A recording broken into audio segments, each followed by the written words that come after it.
Hi everyone, welcome to another episode of Raising the Bar. And today I'm excited to introduce you all to a certified clinical trauma professional, certified sex offender treatment provider, licensed professional counselor, and founder of Survivor Support, Jon Ulher. How are you doing, sir? John, it's a pleasure to be with you. Thank you. We were just talking just before we, started this podcast, and we were already getting right into it. And you Yeah. were already giving me loads of gold, and I was like, "Stop! I have to record this." But I'm really glad to have you on because, as you know, you've seen my podcast. I talk a lot about, well, I have a lot of survivors come on, and I really get into the nitty gritty of mind control, satanic ritual abuse. I talk to a lot of victims of this. And when you saw it, you connected with it as well. And I think you're a great guest to have on because you offer that kind of professional side, which actually anchors it all and shows people that there is, you are clinically treating these people who have gone through this mind control, satanic ritual abuse. So for people that think this is sort of a pie in the sky, paranormal conspiracy theorist, this is real stuff. And you are testament to the work that's been done in that field. And, hopefully as we go along in the show, you will be uncovering this for everyone and letting them know that this is something that does go on. It is very, strenuous for the victims, the survivors, and there is also hope for them as well, isn't there? Right. Yes, there is. And that's why I appreciate what you're doing. Mm. Thanks, man. Appreciate that. And Yeah. I thought maybe we could just start off by talking about your experience getting into this field of work. Did it always start with this helping the survivors and with mind control and satanic ritual abuse? And I think you also help people that have been survivors of human trafficking. Or did you end up moving into this for some reason? Could you elaborate maybe on your journey a little bit? When I started working with trauma survivors, just prior to probably a couple of months before encountering, I'll just call her Mary. That's not her actual name. I'm just going to Mm. call this one. Um, I don't use the term patient because I'm not an MD. A psychiatrist, by the way, is a medical doctor that has advanced um, training in brain chemistry and neurochemistry. Mm. So I call them clients. So Mary, it turns out, has over 250 parts, or what used to be called alters. Mm. But when I met her in the hospital setting, I didn't know that. And again, I was unaware of anything to do with SRA. I was unaware of multiplicity. And just a couple of months prior to meeting Mary, it was about the same time that I was beginning to work in the hospital. And it was actually in supervision. So if you're pre-licensed, you have to sit under someone who is licensed. They are your supervisor. And the training group is usually limited to about eight trainees, eight therapists in training, and you'll discuss cases. And so you'll hear one another's cases and you can give input, and it's a great learning opportunity. Well, that was the first time in that setting where a couple of therapists back to back brought up in their cases clients that had multiple personality. And I'd never really heard of it. Although if somebody had asked me, had I ever heard of the movie Sybil, then I would have probably said, I've heard of it. I have never seen it. Now, Mm. since that time, I've seen it. By the way, people say that the story of Sybil has been debunked. In my estimation, it hasn't been debunked because in the healing process, inevitably, you will reach a point where the client and parts of them will retract everything.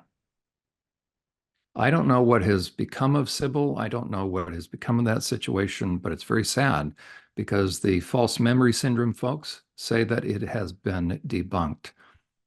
I would be very surprised, I don't know and what I'm civil is, convinced sorry. because I've seen the film, I don't know what and that is. so I'm just the looking at it now, trying to find it now as you're talking. okay, so and that's something that maybe as the Yeah. our discussion continues, Mm. because there's a process to therapy, and it's very predictable. And at some point in time, I'll probably be writing about it. But there's Mm. various stages, and without exception, a therapist that is working with a client will need to anticipate a certain point, and it's probably a couple of points, but the very first time, you will have certain parts that will end up shutting all parts down Mm. and will come into session. It happens, and will start. Basically, they want to end therapy. They want to stop the process because the process is actually being very effective. So too much is starting to be revealed. Too much is surfacing, and they go into emergency shutdown mode. And there are certain parts that will have a greater degree of control at certain times. And if you have a part that now has deemed it too risky to continue, that part will come in and they'll basically say, you know what? I have a confession. Everything I've told you, it's a lie. We never, here you've believed us. You've been a Mm. wonderful therapist, but we just can't continue going on like this, meaning they themselves. But it's also interesting by that time, Mm. they will be speaking in the plural and they won't know it. So as therapy progresses, they'll become more and more comfortable in speaking in the plural, but they won't know they're speaking in the plural. So you'll Mm. have somebody come in and say, we have to confess something. So the very fact that they're speaking in the plural shows you Mm. that it's real what they've been through. Okay. Uh, So but they'll begin to shut things down, saying they lied. They have to, they're very apologetic, and what they're trying to do is end therapy. And so the most they can do to Mm. make a plausible explanation and reason why they want to end therapy is they will say that they've always been a compulsive liar and they made it up and they can't continue on playing upon the good nature of the therapist because the therapist has come to believe them. I'm convinced that's what happened with Sybil. Sybil reached that point because how else is someone going to say that Sybil retracted? Well, of course what she retracted because every single one of my clients reach a point where they're going to retract 100%. what do you mean by retract? They're not wanting to go through with the Correct. So what they'll do is they'll say everything that they've disclosed up mm. to that point, all the drawings, Yeah. is the most effective means of assisting a client that has multiple parts is journaling and drawing. Mm. And so they will draw, especially younger ones that can't really or aren't inclined to or are a little too nervous to disclose. Mm. They will draw. And oftentimes you'll get drawings with stick figures. So it'll match the developmental age that the trauma took place of that particular part. Mm. Well, you will have the disclosure of, through these drawings, of satanic ritual abuse. And that's without exception. So when you see a little stick figure in the middle of a pentagram with little candles around it, with big people, with pictures of animals that have been cut open, and the drawing looks like a 5-year-old or a 4-year-old would draw it, something's going on. And then when you start to reference it, and we can talk more about it, but it's very interesting. It's absolutely a phenomenal concept to think how well defended we all are against pain, against emotional pain. The worst kind of pain is realizing something happened to me, something horrific. So parts will disclose, other parts don't want to see it. And that's why I'm also against hypnosis. I'm Mm. I'm just, when it comes to this kind of work, there's a lot of people that will use hypnosis, a lot of therapists. I'm very much against it because at the right time, if something is ready to come up, it will come up. If you force something to come up too early, there will be other parts that will snatch it away, and you'll find yourself in an endless loop.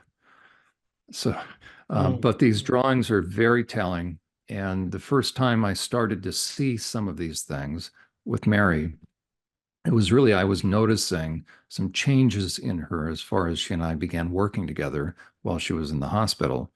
And I started to see a couple of things as far as my my conclusion that this was something different than I'd ever experienced before with a client. So I had to figure out what was going on. And the primary thing was as she started to disclose, and it took a while, meaning probably a week and a half of counseling every day in an Mm. inpatient setting, she started to remember. And then the next day, she wouldn't remember what she had disclosed, but the stuff she had disclosed, anybody would remember. If you're being um, gang raped, you're not going to forget that if you Mm. disclose that. If you're being raped with an object and you finally disclose that, the next day, you're not going to forget that you've just described some very heinous, even in this case, it was incest. You're not going to forget that. But when you see the look on somebody's face and you know they're not toying with you, you know that a Mm. patient in that context doesn't have anything to gain. She's there voluntarily. She wants to get help. She's suicidal. She wants to know what's going on with her. So to repeat back or reference what was disclosed the day before, and when you see the look of shock and disbelief, and kind of like any of us, if somebody would walk up to us and say, "Hey, can I ask you about what you shared with me yesterday about, when your stepfather took that broken light bulb and was starting to cut you on the inside?" And we go, "What?" Mm. So, right, any a very natural response to revulsion is you can see it. Well, that's not normal. Then, if somebody's disclosed something and the next day you're referencing that, and you can see a very involuntary um, lack of recognition and revulsion or repelling, being repelled by what has just been shared, you know you're dealing with something that is at a deeper level because Mm. that means she didn't recall. And I had never experienced that before. So I didn't know what to make of it. I also didn't know there were books on the subject at that time. So I was kind of doing it the old fashioned way. I'm not saying that was good or bad. I just didn't know because, again, I was coming from a perspective of not believing in the idea of multiplicity or split personality or whatever term, alters or parts. So that was not a part of my decision making process as far as trying to figure out what is going on. But progressively, I was hearing more and more dramatic abuse that was way outside. It was very Nazi-like. That I didn't know people did that to kids, and it started to also include satanic elements. Well, with my background, once upon a time, I was heading into vocational ministry and working with cults, so I was very familiar with some of those trappings. But now I'm hearing that as far as part of the disclosure, part of the recollection. And then to see a lack of recognition, that's when I had to try to figure out what is going on. And then I remember the day. It was actually later in the afternoon when, because I couldn't come up with any reasonable explanation. And all of a sudden I realized that the memories that were being disclosed were being snatched away. And the only explanation for that, we either have severe mental illness, I mean, how do you describe that? Because that would be a form of amnesia. And all of a sudden it hit me that, okay, we may be dealing with different parts because of this degree of trauma. And right in the middle of a session, as I started to see, and this is another characteristic, when someone is starting to recall an actual memory, they will see it in real time and they'll start to experience it. That's what we call body memories. Mm. Um, as well as the body will produce marks, boils, water blisters prior to the disclosure Oh, of wow. what's coming up. So I've seen that spontaneously come up many times, actually. So in the midst of the session, As I started to see her go back into a memory, it's one thing, and you've seen me do it plenty of times right now. I've noticed how many times as I'm thinking through things, I'm looking up, left, right, Mm, because that's kind of how concentration works. But what you don't see in somebody who has not been traumatized, as they are remembering something, they'll be able to maintain eye contact, or they'll, look to one side or the other, but they'll be able to come back and they'll discuss it. The more someone is recapturing or recovering a memory, the more a memory is surfacing, they will be brought back there and they will see it play out. And you'll actually see, as the person is remembering, they'll actually turn their head and now they are remembering, but they're re-experiencing it. And when the memory has played through, they will come back out of it's almost a trance. And they'll come back out of it, they'll blink, because what's happened is there's an internal shifting. mm, Probably the part that has disclosed is not the part that now is coming back talking with you. And the part talking with you will not remember what has just come out of her mouth. So there's been a disclosure, there's been a mm, lack of conscious awareness that has been disclosed. So I became aware of that phenomenon enough because I started to observe it. She would come back, and it's like she was coming out of awakening out of a dream state. So when I started to see that enough, and then I noticed a change in voice inflection mm, where it started to become younger. And when that happened enough, after a number of days, especially because she couldn't recall the next day when I would reference something, what she had disclosed, I finally risked. And she was starting to go into a memory. And I simply just asked, who am I talking to? It was very abrupt, not in terms of voice and in terms of volume on my part, but it would be very strange for a therapist to ask, who am I talking to? Can you imagine? Right? You'd be mm, insulted if you were a client. So it was a risk on my part because I thought I'm either going to insult her or I have to find out. mm, But sometimes the voice inflection can be used in such a way that if you, and it needs to be well timed, but sometimes you can interrupt somebody. And it can be disarming enough to where you then you're able to talk to that part because another part may be very well defended or defending. So if you just start to talk in a normal tone, another part may come in and block that. So I was able to, in a very soft tone, but abruptly enough, I just simply asked, who am I talking to? And she stopped mid-sentence, mid-word, mid-syllable, mid-word, and there was silence. Now, again, I had no training in this, never heard of it, other than previously a couple months earlier. Here I was sort of making light of it. I should mention that. Now, not overtly, but in my mind, I'm thinking, you've got to be kidding me. Who mm, believes in this multiple personality stuff? And my supervisor was actually going along with this. So fast forward a couple months later, or later. Um, so once I asked who am I talking to, there was a little too long of a pause. Because if a therapist asks who am I talking to, any one of us would say, what are you talking about?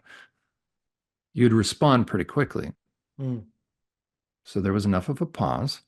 And she had her elbows on her knees and she was looking down. She had long hair. So her hair was covering her face. So I can't see her face. Enough of a pause. Now on the inside, I'm thinking, I remember, what am I dealing with? Now that doesn't mean I was outside my me being able to work with her. mm, But this is different. So when there was long enough of a pause, I repeated, I said, who am I talking to? mm, Now she's still looking at the ground. Hair is covering her face. There's still a pause. She hasn't said anything now. So the therapist has now repeated the question, She hadn't responded. So I asked a third time, I said, who am I talking with? Or who am I talking to? And now she tilted her head enough to look at me, and her Mm, hair parted so I can see the glimmer of her eye. So I know she's in there. mm, And she's just staring at me. And then I knew I had something. I'm onto something. mm, And so I asked a fourth time. And now she starts to sit up. She's still staring. And she finally says, um, I can use this name. This is not her actual name, but she says, Tina. But it was in a very young voice. Now on the inside, I'm thinking, oh my, right? Okay, what is this? And I said, Tina, have we talked before? And meanwhile, as I'm asking questions, she's starting to slowly sit more and more upright. So have we talked before? And it was very cute now in retrospect. There was almost a change, and this is very true about parts. There will be a change in visage. Their face will start to reflect the part that's out. So there will be young parts. Those are the ones that were abused early on. mm, There will be a change in voice inflection and a change in vocabulary. Well, Tina was age 6. I didn't know it. As Tina sits up, she says, when I asked, who am I talking to? She said, Tina. I mm, said, Tina, have we talked before? She looks at me, she says, mm-hmm. And I'm thinking, oh, you rascal. I said, we've talked quite a few times, haven't we? It's a little smug 6-year-old. This is very funny. She says, mm-hmm. Said, and there are others, aren't there? Of course, on the inside, I'm thinking, okay, this is a different form of therapy. So, so I'm keeping my facial expression the same, but on the inside, I haven't had any. This was never brought up in any course. mm, And remember, a couple of months earlier, I didn't believe in this phenomenon. Now it's unfolding in front of me. So when I asked, there's others that have been listening too, huh? And that I've spoken with. She says, mm-hmm. So doing this little 6-year-old thing almost. mm, And I said, and they're listening right now, aren't they? Right. She says, mm-hmm. Now I'm thinking, okay, you guys are busted now. I get it. Okay, this. And I said, and you guys thought I would never figure this out. She kind of sits upright. She folds her hands and she says, nope. And no, we thought you'd never figure it out. I said, oh, well, how's everybody feel that I'm talking to you guys now? She says, right. She says, hold on. And there's this moment where she went inside mm, and she comes back. She says, they're okay. They kind of like you. mm, But, oh, okay, well, good. Well, Tina, it's nice to meet you finally. She said, you too. I said, can I talk to Mary again? Would you go get her? She mm, says, okay. And the head moves and then the eyes, right? And before you know it, Mary's back. I already know one thing. Mary has no clue of what's just happened. mm, And I also noticed, and this is very characteristic, when they dissociate and the other parts come out, they lose track of time. And that's an indication, that's a key indicator for those, if they're trying to figure out, is this something that I experience? One of the key indications that this phenomenon may very well be going on is a lapse in time. So there will be chunks of time that will be missing in the in the here and now. So short-term memory and then long-term memory, there will be significant chunks of time, like years, maybe even Mm. decades. But when the person comes out, it's not uncommon for them to try to find a clock or look at their watch because they don't know how much time has gone on. So once I figured that out, I noticed whenever she would come back, she would immediately look at my wristwatch. So one time as she was in that, what we would say is an altered state, I removed my wristwatch very subtly. And when she came back, she had no ability to know how long. And I was able to use that to begin to reinforce to her that she dissociates. And that's really one of the first stages, by the way, to allow this to sink in, this reality, is to help someone realize that this is not their imagination. So a big part of the first stage or first phase of treatment is helping someone begin to wrestle with that there may be an entire world within them. Mm. Doesn't make them crazy. And that they need to begin to come to terms with their inner world. So that really is the beginning stage. That can take, actually, that sometimes that can take years. Mm. So a therapist has to be very patient with this. I also recommend that a therapist, if a client is paying cash, they need to seriously consider a sliding fee scale because some insurances won't pay for this for very long. Um, and I also recommend that at least, and this should be the norm, at least twice a week, sometimes for 2 hours per session. So you're typically going to look at, in terms of pace of therapy, Mm. at the beginning, it almost should be 3 times. But minimum of, you can't work with somebody with multiplicity just 1 time a week, 1 hour a week, or maybe later on. Yeah. But it's intensive work. John, I've got so many questions. I didn't want to stop you in your tracks there.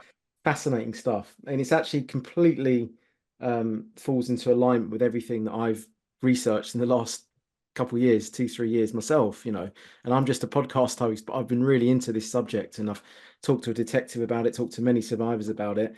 The best metaphor that someone came up with, it was like the mind was fractured and it's like a honeycomb. You get the different compartments within a honeycomb structure, and those are like the different altars. And as you're saying there, that you can go from, well, you go from one persona into another altar, and as you come back, you don't even know that you were in that altar at all. And people say, you can even create assassins or certain roles that you want people to enact by putting them in that altar. And I've had other shows where we talked a little bit about that. Are all these DIDs, these multiple personality clients that you have, did they all come from satanic ritual abuse backgrounds? Did they all come from that kind of abuse in their childhood, or were there many different, ways that they arrived at that DID? And and then in particular, the third question was with regards to Tina. She was the one that had 250 ulcers, was she? I would just say Mary, the easiest Mary. way to speak in Mary. terms of, so the presenting person, Yeah. about 250. Now Wow. Okay. that matches, and so this will be awfully helpful. The amount of parts, so in this day and age, we'll just use, although it's Mm. interchangeable, sometimes I, use the term alters, but in this day and age now, since IFS, internal family systems, come along, I think it's easier for people to think in terms of parts. So it's Yeah. synonymous, really. Term alter comes from alter ego from Freud. Mm. Um, the amount of parts will match the degree of trauma.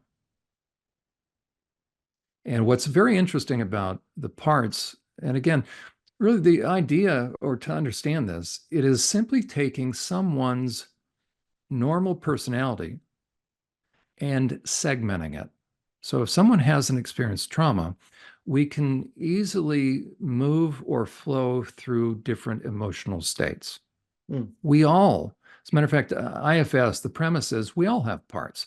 Now, trauma will compartmentalize or segment those parts. Think about how many different personality states we experience in each day. If you go to work, the moment you're at work, you transition into, and we do this seamlessly. And think about, so somebody gets up in the morning, they're sort of in one mental state, mood state. Emotions will tend to match the mental state. Mm. So you get up, you have your cup of coffee, you're starting to wake up, and then you see your dog. Let's say you like your dog. Mm. Ever seen what happens when people see their animals? They will talk differently. I do that. Yeah. Right? Yeah, every one of us do that. I go up Right? an Right? octave. We can be very well educated. We can be very adult. We can Yeah. be even the president of the US, whoever Yeah. that is, doesn't matter, or the prime minister, whoever. You watch when the dog comes in, what do we all do? We're talking all of a sudden, no, right? Our pitch goes up. Yeah, I We've know. got Why is that? a term of endearment. We switch. And Mm. if we see our spouse or our partner and we actually like them, most of us have terms of endearment that we would never tell the public what that is. We call it may be schnookums, it may be Yeah. choogy face, it may be Mm. muff and PJ, right? Most of us have a little term of endearment. Mm. The question is, why don't we call our spouse or partner that when we're out? We don't. We don't even have to think about it. Now, every now and then somebody may slip up, but usually somebody doesn't have to remind themselves, "Oh, I can't call my partner when I'm out. Schnookums." Right? We don't have to lecture ourselves. Now, don't do it, right? Don't. That'll embarrass Mm. her. And then if somebody does hear it, Mm. let's say they're at home and we happen to maybe drop our guard, we're mortified, especially if siblings hear it. It's like, what? Oh, Schnookums. You'll never Yeah, I live that see. down. So you're saying Well, these are alters that we take on these kind of alters anyway? Because that's your point, right? that's right. Yeah. So it's Yeah. very natural for us. What trauma does, I'm sorry, but if we're not traumatized, we have an easy time moving Mm. from one flow state to the next. Although Yeah. I understand flow state is when things are just happening, it's kind of work related or concentration or creativity. But still, there's a very natural transition between one mood state to the next. Mm. Trauma will compartmentalize that. And so if you take the spectrum of emotions, let's say, and it's usually recognized by the rainbow, the spectrum of light, all the Mm. way from blue or violet all the way to red. Let's say we could take that same spectrum of light. This may sound funny, but go with this analogy. Mm. Most people are familiar with saltwater taffy. So, right. So that sticky thing that candy that'll pull your fillings out if you eat the darn stuff. But let's say we had a a log because they will actually roll saltwater taffy up. So it's this thick log of saltwater taffy. Let's say we were to create or overlay the spectrum of rainbow of colors, the spectrum of light Mm. colors over this. So we've created this log of saltwater taffy. You could also use the idea of sausage, but anyways, all the way from blue to red. Mm. That would represent our range of emotions, that there's an easy access to all of it. But if trauma happens, it's like somebody takes, and there you go, and you simply now do the Yeah. Ginsu chop, chop, chop, chop, chop, chop, chop. Yeah. And now you have separate um, segmentations that Mm. are also representative of the different colors. That's exactly what happens on the inside with different parts. Different parts contain primarily certain emotions, and that's where they stay. And there's very little connection or communication between the parts that Mm. can feel the positive feelings and the parts that feel what we would call negative emotions, but there are no negative emotions. We understand what that means. So the more intensive, which has to do with anger. As a matter of fact, Frank Anderson, who is a key person he's a psychiatrist in IFS, Internal Family Systems. He consulted for the movie, I think it's Disney or Pixar, Inside Out. That was that animated film. Yeah. A girl by the name of Riley, her family's moving from Minnesota, which is rural, to San Francisco, which is very big city, and she hates it. And so I recommend people actually, as I give talks about this phenomenon, I will show different clips from that movie. And if somebody hasn't seen it, it's a great movie. But Frank Anderson concurred with the movie. He was the consulting psychiatrist. So there's a lot of neurobiology in that film that's very well Mm. placed. But it shows the five primary emotions, and it shows anger, and each are vying for control of the control panel. And so sometimes when we have conflicting emotions, so we have some primary emotions, but what trauma does is it almost takes each of those emotions and puts them in a room. And we would then say those are the parts. And those emotions would match the colors on that rainbow log of saltwater taffy now that's become compartmentalized. So when you're dealing with somebody that has been traumatized, when they shift mood states, they will not have conscious recollection of what part of them was out. But the easiest way to understand that is, and we have no problem with this, by the way, when it comes to, if you ask anybody, even the skeptics of this phenomenon, I was a skeptic one time, or of repressed memories, any of these people, anybody that's going to be a naysayer, if you ask them to, do they believe in the phenomenon of amnesia? So let's say we have an adult Mm. who has gotten in a car accident but did not experience any head trauma. EMTs or paramedics or emergency personnel, first responders, pull up on the scene, pull the person out. So again, their head didn't hit anything. So cognitively, they are just fine. Now, let's say for some reason, airbags deployed and they were spared any broken bones. Well, we're all familiar with shock and denial, right? Somebody comes out. Most first responders are trained in understanding how to deal with a trauma survivor, a physical trauma survivor. One rule is you don't believe them and you lie politely to them because they will say, I'm fine, I don't need to go to the hospital. And so now the paramedic is going to lie, but it's a good lie, right? It's, well, you Mm. know what, right? Oftentimes they'll say, no, no, no, I'm fine. I'll walk home or I can drive home. They're not with it.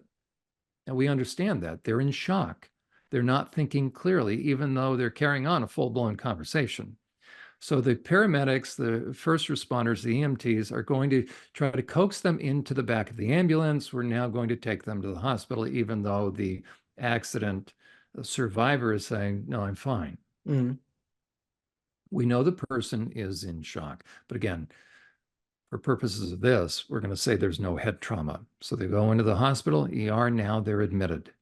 Let's say 3 days later, Mm. the same paramedics have brought in some other patient, but they decide they want to go stop in and check in on Mrs. Smith, who was in that accident that they brought Mm. in.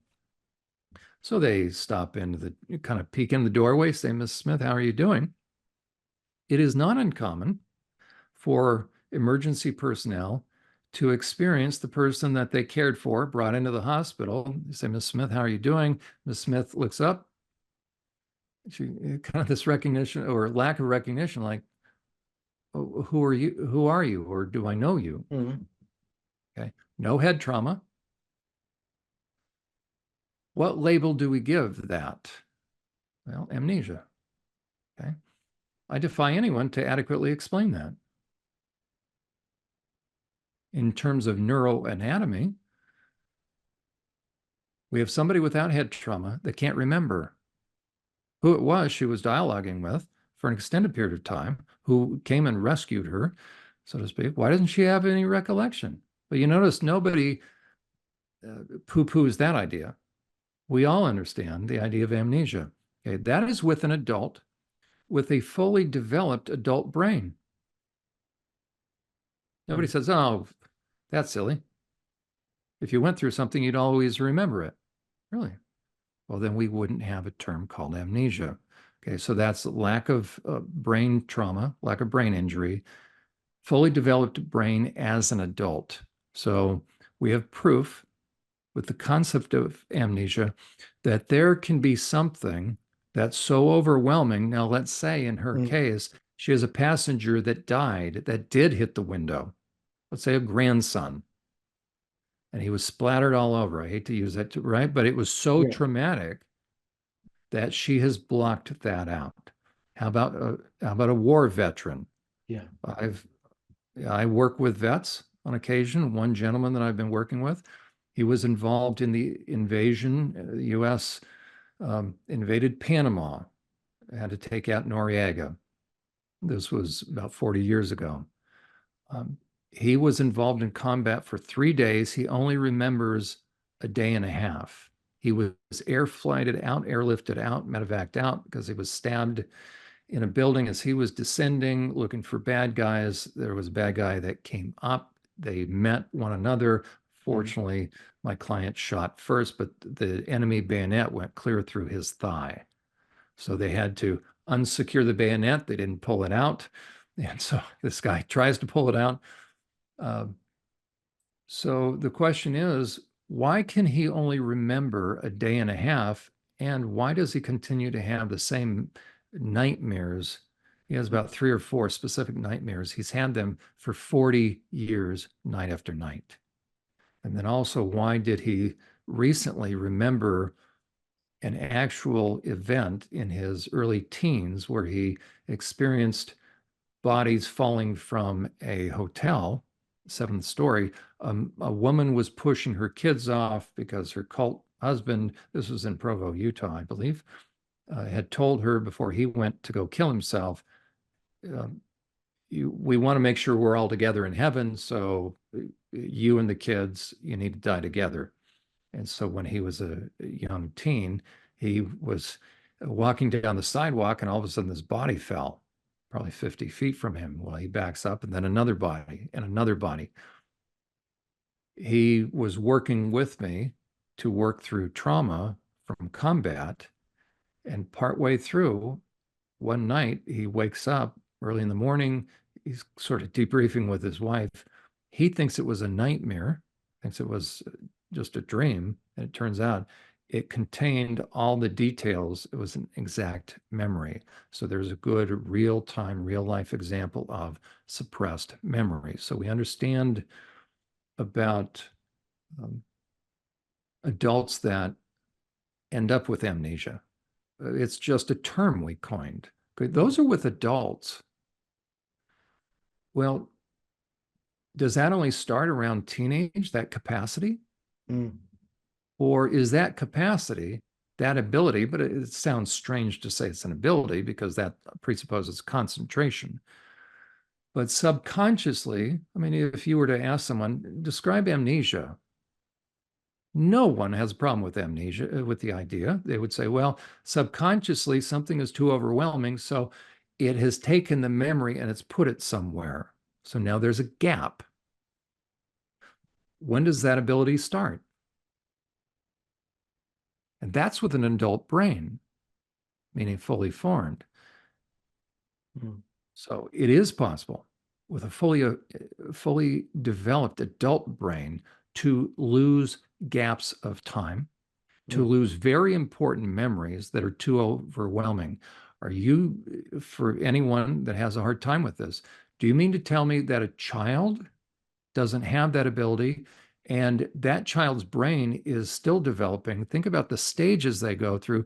How much less if it can be too overwhelming for an adult to remember something, if something traumatic happens to a child when they don't have all their adult faculties, what do you think they do with that? And what they do with it is they sort of put it somewhere, but a part of them puts it somewhere. So dissociation, whether experienced as a child or an adult, it simply means I go away somewhere and then I come back. Now the question is, where do I go? Mm, So it's a very real phenomenon. And if it happens early on, we don't call it amnesia. What I would say it is the beginning of dissociation. So there are chunks of time that I don't remember. mm, It's very disconcerting for someone, but early on for a child, those memories are tied to those personality states. So as the trauma happens, and here's another analogy, but this is an explanation what happens. And there's a difference between a distinct event. So let's say a tsunami, let's say natural disaster. That may not necessarily, and that probably won't, as a matter of fact, it wouldn't create what this phenomenon, what we're talking about as far as multiple parts. Okay, that may create amnesia. But what we're talking about is the result of willful and intentional trauma being brought into a child's life that is repeated. And the greatest kind of trauma, really two things. It has to be overwhelming. That's what we call trauma. mm, But it could be physical, but oftentimes, think about the person that's creating this, because it really will come from a consistent type of trauma, meaning trauma that is being willfully directed and inflicted upon the child, directed at the child and upon the child. Again, it's not a one-time thing. mm, So if it is repeated, and so that the term that has been given to that kind of experience is called ritualistic abuse. It's an actual bona fide category of abuse, which simply means this, that somebody has consistent and persistent access to a child to do something to a child that is so overwhelming. So let's say there's a perpetrator, and really that's what we would call someone if they're going to mm, create intentional trauma within a kid, especially if it happens in a very cyclical or predictable manner. So let's say there is a boyfriend of a mother, or there's an uncle, there's a babysitter, mm, and they are sexually perping on a kid.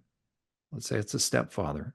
mm, Let's say the child comes home. The child used to be a latchkey kid, but now there's this adult in the home.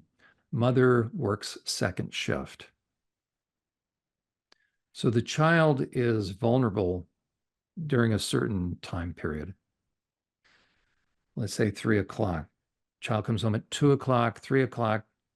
Here comes the perpetrator, because most perpetrators are going to end up being very predictable in how they abuse a child if they have regular and consistent access. So the kind of sexual abuse that will create this, and it can be due to just straight up physical abuse. Joan Crawford, in the movie Mommy Dearest, would have probably created that in her own kids, but that was through physical abuse. Again, any type of consistent, overwhelming uh, pain and trauma. But let's say it's sexual abuse. The perpetrator starts this abuse at 3 o'clock, and let's say now it becomes a pattern.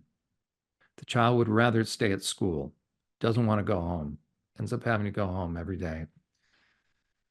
Here comes the perpetrator at 3 o'clock. The child can hear the footsteps, the doorknob starts to turn.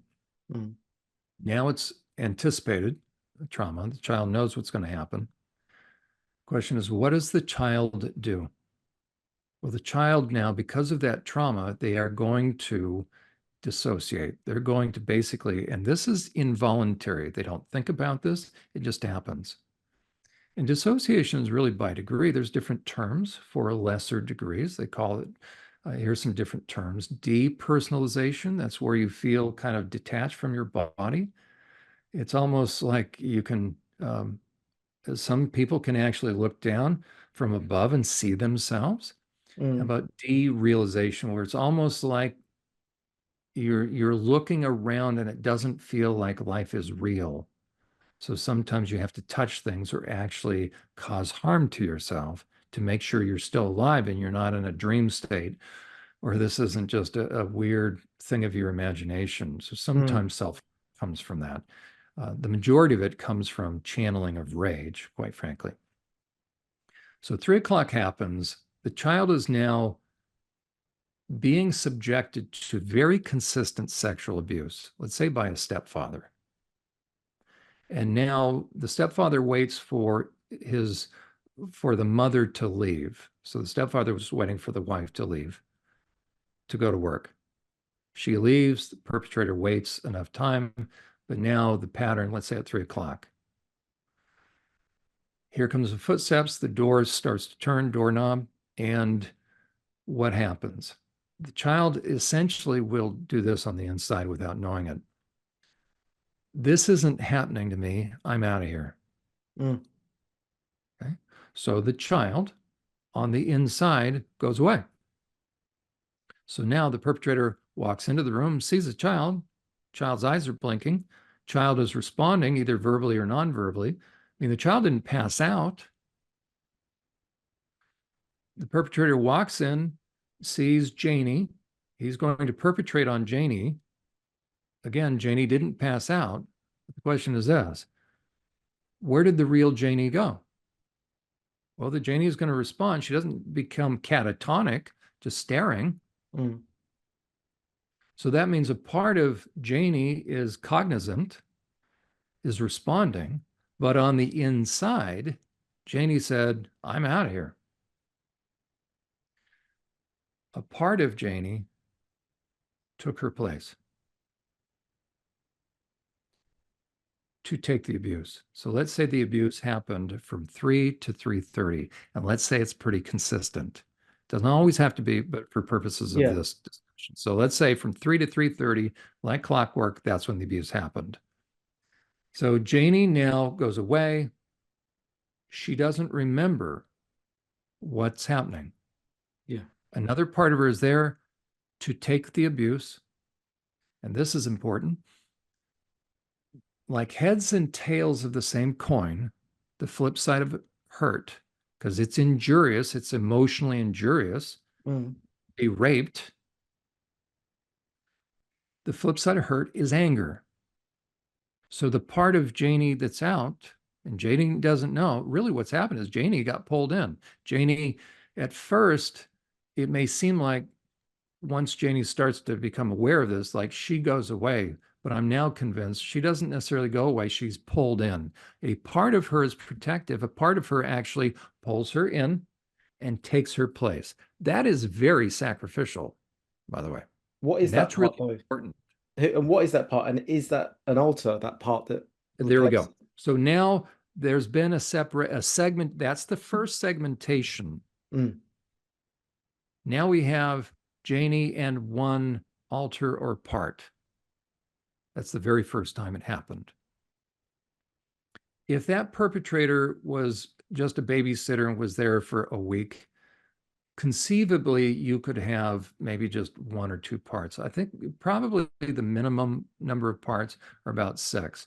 But rare is the time that a perpetrator is only going to have a kid for a week. These perpetrators are very bright. mm, And by the time, let's say, a parent starts to suspect something, if they ever do, it's not going to be for a number of weeks, months. It's mm, going to be a long, extended period of time. Let's say it's a babysitter. There's not, the parent is not going to begin to suspect something is going on for a number of months. So this perpetration has been going on now for a number of months. That's important because that's when, as the protective part comes out, and it happens instantaneously, and it's very involuntary and it's spontaneous. So the protective part, because of this trauma, now that think about the saltwater taffy analogy, right? That log of saltwater taffy that has the rainbow of colors, mm, the anger now, we could even say this, it's almost been split in half, but it's probably now 9/10. We've got 1/10 and 9 because the flip side of hurt is anger. So we now have the first formation of an angry part because that angry part remembers. That part that comes out does not have amnesia. Comes out That later part, on, though. You mean when you're regressing on it, when you're reflecting on it? You mean not in that actual moment? um, I'm sorry, correct. Well, in the moment, the protective part. So if the trauma's happened enough to where now without knowing it, I'm splitting. What's happened is that normal free flow of emotions now is suddenly segmented.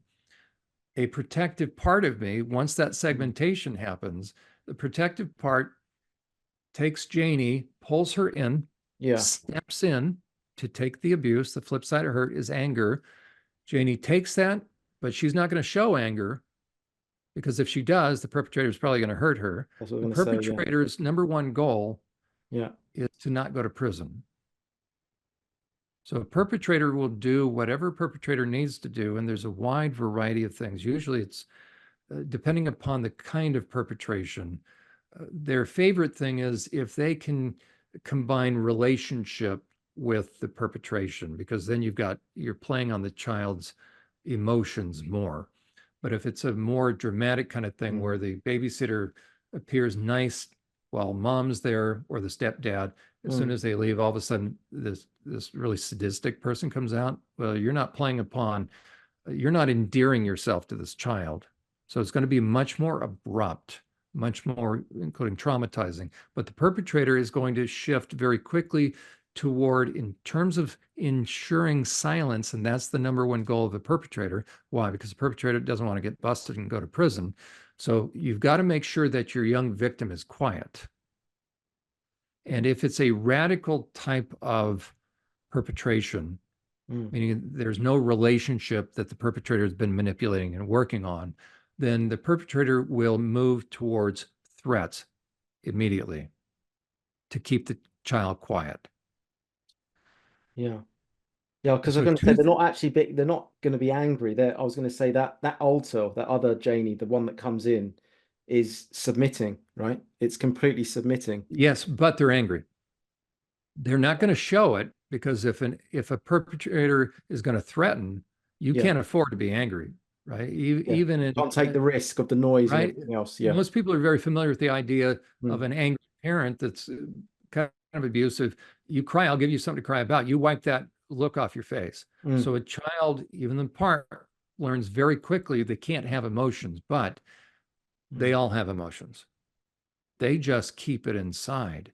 So that part that's out, I would say that first protective part knows how to control facial expression, knows how to make sure that the perpetrator isn't seeing any emotions, but the emotions that are under the surface is rage, is anger, intense anger.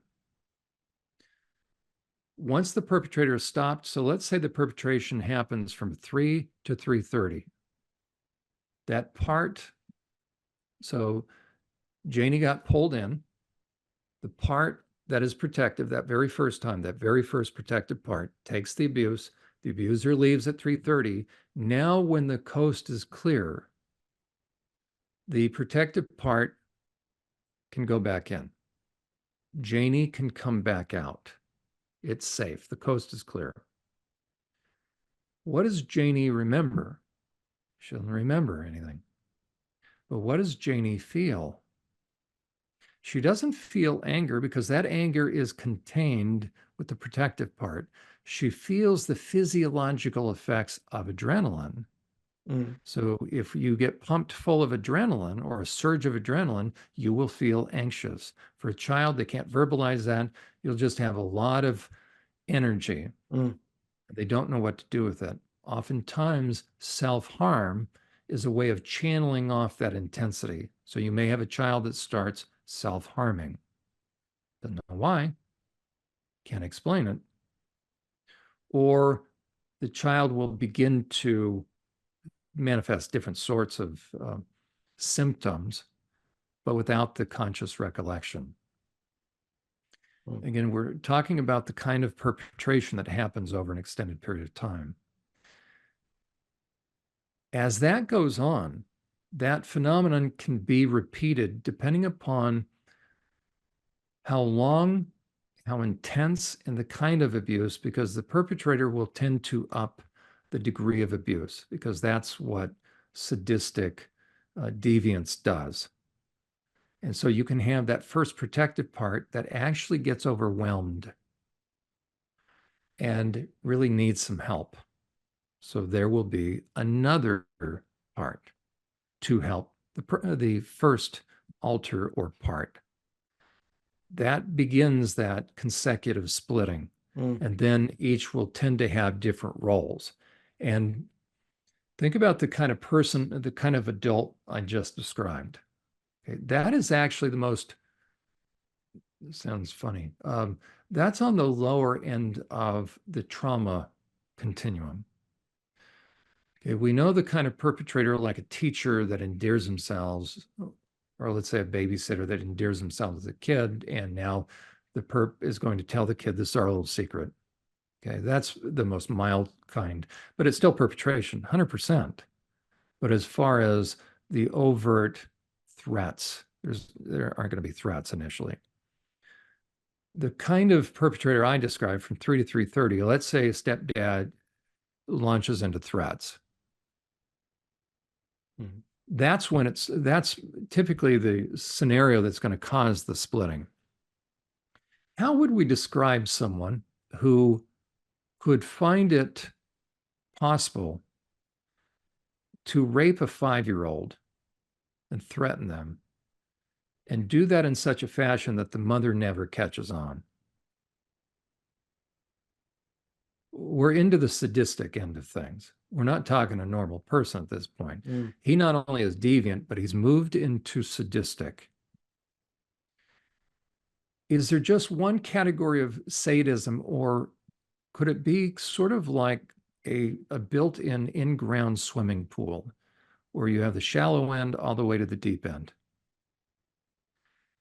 Having not only worked with survivors, but also having spent 11 years on prison psychology staff, having worked with sex offenders now for 15 years. I started in the US. I was recruited by the Pennsylvania Department of Corrections to start the nation's first intensive treatment program for guys in long-term solitary confinement. The Hannibal Lecters, the Mm. rapists, the pillager, the worst of the worst in the state of Pennsylvania. It's the fourth largest prison system in the US. Okay, these are guys that the prison system didn't know what to do with. I mean, you also had rambunctious guys, but you had some heinous individuals. I had one Mm. guy that chopped up body parts. I had one guy that was cannibal. Mm. You have varying degrees of sadism. Sadism is within the realm of deviance. Deviance simply means this, that a person, a perpetrator, reaches a point where they are not excited or aroused by the pleasure they're bringing to their partner, but the pain, meaning the trauma, the Mm. distress. That's not normal. If you have a normal person, a guy, he can only get an erection knowing that he's pleasing his partner. Hence, what happens if she ruins the mood? But for somebody who's deviant, there's no mood to Mm. ruin. So once a man starts to morph into the realm of deviance, he is morphing into a predator. He's morphing into psychopathy. I want them to understand what we're talking about in terms of the degree of abuse, because then that's going to help make sense of the different categories of alters. Because if it's just ritualistic abuse, it's going to create a minimal amount of parts or alters. And I'm not minimizing that, but you Mm. won't have as many. Janie, the gal that Yeah. I worked with as a client, she had 250. How do you get that many? Through a person who is connected to people who are equally as sadistic, and then they take it to the nth degree. Yeah. That means your goal is to create as much trauma, and the greatest kind of trauma is you add additional trappings. You're going to layer things so that this child is even more traumatized. You're seeing greater extreme trauma on the child's face. Mm, By that time, by the time somebody becomes, like in this category, an abuser, they actually know about this phenomenon. So they are intending to create enough trauma to where they know they are creating more of these parts. The most sadistic tend to be the most sophisticated, because if they sophistication simply means this: you have people, you have perpetrators that are very smart and very methodical. That's very different than the mm, snatch and grab kind of person. That person's going to get busted. But to be able to carry on abuse for years mm. and the child not say anything, Yeah. as a perpetrator, you've got to be really sophisticated. So the most adept abusers will tend to do one of two things. And their goal, again, is not to get busted. So they're going to ensure secrecy and silence, but then they're going to ensure that the internal world is controlled and controllable, because now they're using this child potentially for years, even into their teens and even into their early 20s or beyond. So they're That's a observant whole of different. their own behavior in that moment and how they're coming out of that persona, whatever you want to call it, moving into something else. Then they've got a handle of that, they've got control over that. And then There, no, potentially that alter, that persona might be under threat. And so there's another alter comes in to protect that one, and then and so on and so on and so on. And it's like a hybrid off, it kind of fragments off, right? Like that's branches right. of a tree into sub branches That's right. and And yeah, I have a diagram, but the yeah, reason I went down this tangent for a moment yeah. is to help if anybody still is skeptical Mm, of SRA, Satanic Ritual Abuse and MK Ultra. I wanted to introduce the concept of sadistic deviance, because now it's on a scale of 1 to 10. The greatest way to traumatize someone is systematically. And you mm, can either use mechanical things, both everything from um, how you're going to rape them and on what surface you're going to rape them and what you're doing to them while you're raping them, including doing drugs. You're going to do strobe lights. You're going to, and you're gang raping them. mm. Um, a lot of it has to do with your injecting different kinds of drugs. Now we're into MK Ultra. The other is those adults that have decided to move into satanic stuff. Some of them are actual, some of them just enjoy doing dress up so that they can traumatize the child. The ones that are the real deal want to be demon possessed, and once they are demon possessed, they rape the child, and the demon is talking to the child.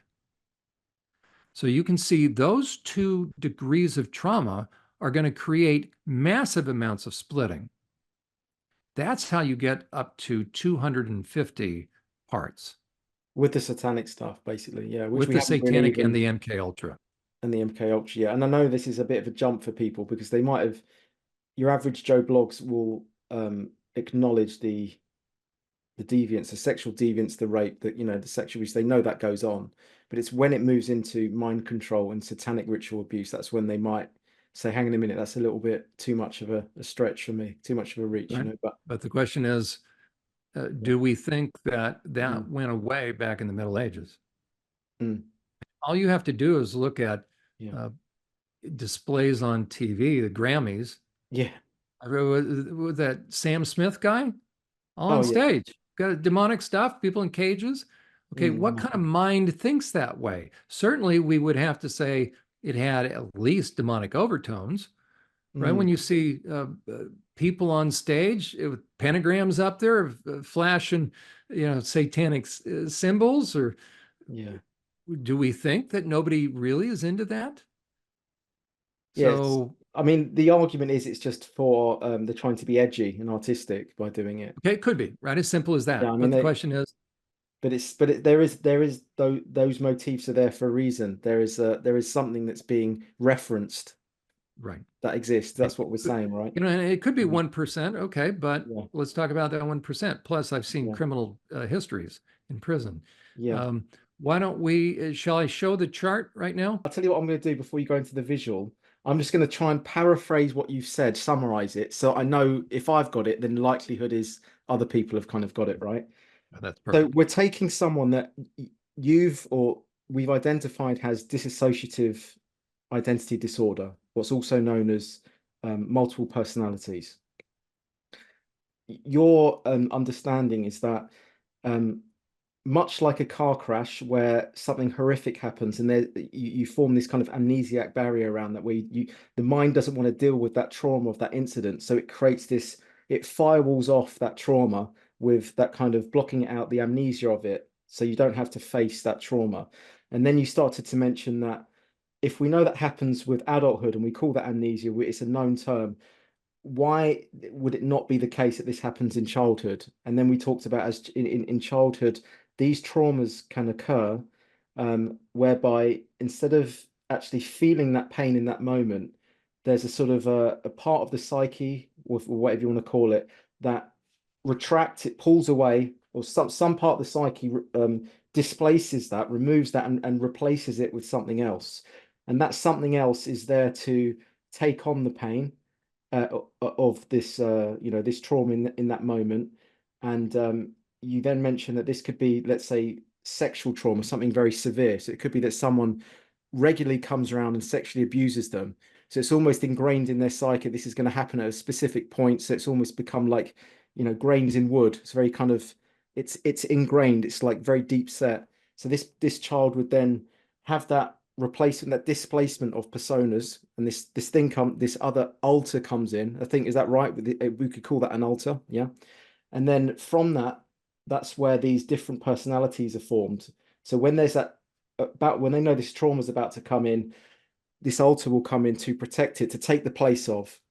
And then you're saying the abuser, they can become quite sophisticated with the way that they're abusing. So they will be aware of this, and then they'll maybe up the abuse, up the sadism, to the point where that alter that's protecting the real self has to be almost another alter comes in to protect that alter, and then another one to protect that alter, to kind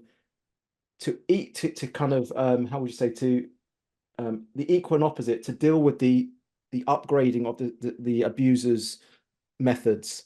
There has to be a kind of a compensatory reaction to it from the child, right? And that's what creates all these different types of alters.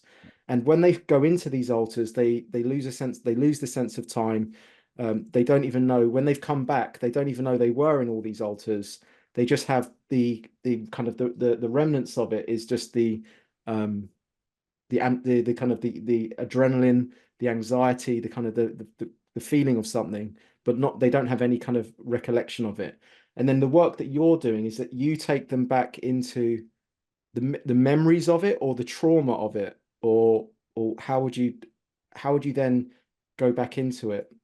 I know you said that you don't force them into it with like regression or anything like that, the hypnosis, but would you take them into the pain, or do you guide them into sort of the memories that are coming from the altars? Excellent question. I'd respond in this way. And did I That there's paraphrase that all right? Was that kind of that was very well right? Okay. paraphrased, right? Um, the process of this kind of therapy, since this is the most profound kind of therapy because it stems from the most profound kind of pain, is first, so there's phases. So really the first phase is helping the person that has called you for therapy. So we'll just say that is sort of the presenting person. Yeah. That's going to be the person that actually has their name on the chart, right? That they go by this particular name. So we'll say this is Was uh, Maria, you said at the beginning. Let's just say Marie. There Maria. you go. Yeah, There yeah. you go. That's right, Mary. Um, Mary. Yeah. so I'm working with Mary, but Mary starts to give evidence because Mary's not going to come. Rare is the time, although I've had a couple of clients, but rare is the time that you have clients that are aware of this inner world. what they've experienced is, so they're going to come for depression, they're going to come for anxiety as far as coming to treatment, um, compulsivity, panic attacks, some of those types of things. That's what they're going to discuss first, because there's a risk, because they don't want to share really what's going on. Or in addition to all that, the one reality they live with, actually two realities they live with all the time, is internal dialogue. Because you can imagine, if there's actual alters, they're hearing these alters. The more profound the abuse, not only will they hear them on the inside, they can actually see them. Well, that's very disconcerting, but they've lived with it forever. But in this day and age, all they know is, and it comes from, unfortunate reality, which is, if you tell a mental health professional who does not believe in this phenomenon that you hear voices, what are they going to diagnose you as? Schizophrenic, Right? aren't Right. You're going to be psychotic. So, they? To right, put you on the schizophrenia being medicine, yeah. under the umbrella. Well, who wants to be, right? They just want to have help with depression. So they're never going to disclose that they hear voices. Yeah. Now, Well, there's a some won't, difference, yeah. Some. right? And there's a difference between, so there's 5 different reasons for voices, by the way. One is really profound negative self-talk. The other is what's called introjects. That's where I hear the Mm. person, my mom or dad got so down on me all the time, it's almost like I can hear their voice and voice inflection inside of me. The other is alters. The other is actual schizophrenia, that's craziness, and the other is demonic possession. So there's 5 different reasons for voices. The difference between the crazy voices and alters is this: crazy voices come from the outside in.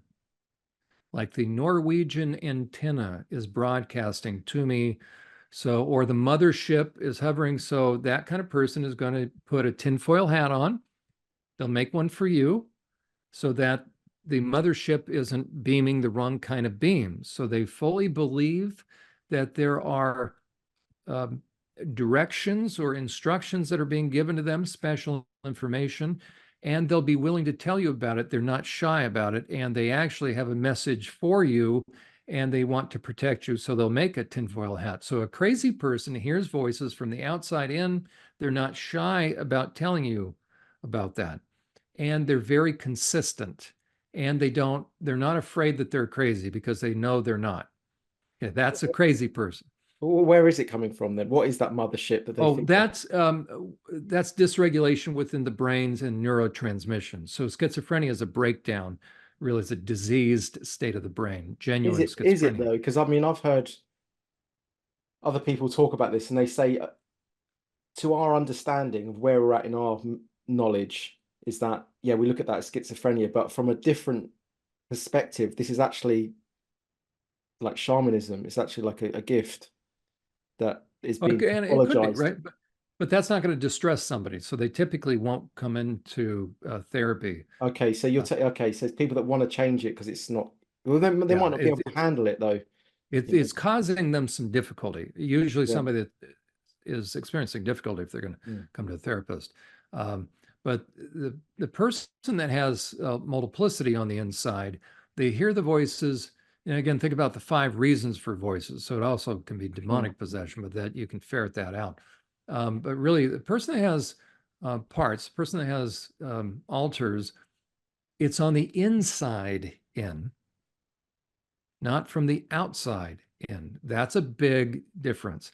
And they're scared or fearful to disclose that for fear that somebody's going to call them crazy. So a very quick way to discern whether or not you're crazy, if anybody's listening to that or whoever is listening to this, Mm. here it is. Are you afraid that somebody might think you're crazy? Then you're not.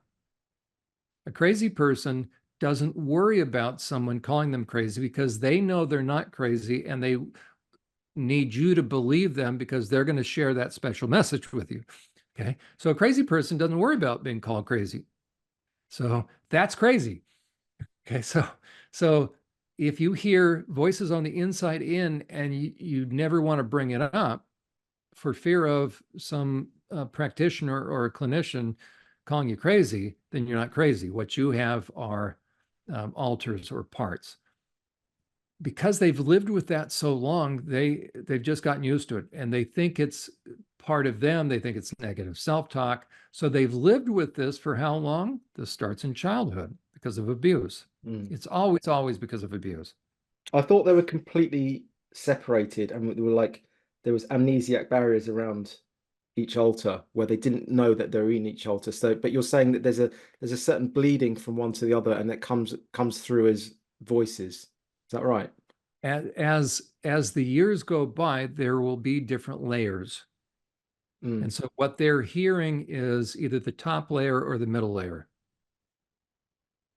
And I'll show the What are chart. these? So what it's working down like this, is it? So we're just That's right. So okay. they're hearing kind Yeah. of what I call the here and now voices. And that has to do with the altars that were created later on, typically. So these are more mature altars, or Okay. typically teenage or above, or it could start at like middle school or junior high. Oh, so Um, this is chronology then. This is the chronology. Is that and what it we're talking matches about? with chronology as well. So the bottom is childhood and going up to adulthood. Is that how you're There you seeing it? go. Okay, Yeah. right, with you. So the voices they hear are sort of the here and now altars that are stepping in the present day, that are either Okay. helping or hindering their everyday life. So They're not new aware, altars are being created in the adulthood. I probably not in adulthood. I Right. think by the time somebody's in their mid-teens, I don't think any more are being created. And that also to me would make sense of how long do perps have access to someone?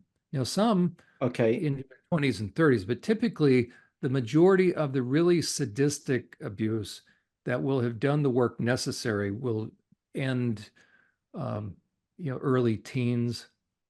And So so by that, altars are only create sorry, only altars are only created in the presence of an abuser creating trauma. They right, wouldn't so right. you couldn't have altars being created residually from No, trauma. So if you're left it's my opinion that, right, yeah, okay, right. Yeah, yeah. right. So the voices they're hearing are more what I call sort of the here and now. Yeah. Now, this is hot off the press. I haven't even added the lines. I will eventually, we'll just kind of do this real time. And I'll almost, okay, there's the big picture. I'm going to zoom in on this picture, but I want people to see right off the bat what you have is you have different levels or Mm. different layers. That's the first thing to be aware of. So when somebody comes into counseling, for me, as I work with folks, or what we would see in our encounters with people would be up at the top. And so that would be the conscious awareness. Ideally, then I'm going to break this down into, I just didn't have time before we met. So there could be up to 6 or 7 Mm. different circles. So, we could actually do that right now. So Of but what? anyways, pretend there's 6 or 7 different circles up here. Of Okay. what? I'm sorry. Of what though? As a matter of fact, of different altars. As a matter of fact, Okay. let me do that right now. So I'll just draw randomly. So this is real time. I've never done this live while on the air, so to speak, or during a podcast. But so what we would do is, and maybe we would color that I want orange. 250 of them. Well, actually, 250 would be the cumulative number. Oh, Okay. right. So Okay, so you get altars in different levels then. there you go. There you go. So I'm glad I'm Okay, doing yeah. this in real time. So we'll do another one here, and we'll put this one. But then You know what? you said that these don't happen in the present moment. They end in your teenage years. Probably early teens, probably in there. I would. That's just kind of subjective on my part. Okay, so this would be a teenager that we're looking at here, not anyone an No, no, adult. this would actually be an adult, and the teenagers. So that sounds funny, huh? Let me see if I'll just let's do this one green, Yeah. and then I'm going to add another one. We're going to color that one. But the altars stay with you into adulthood. That's what you're saying. Yes. So Yeah. I think those will tend to mature as the person continues to grow and emancipate, go off on their own. Yeah. They learn how to adapt.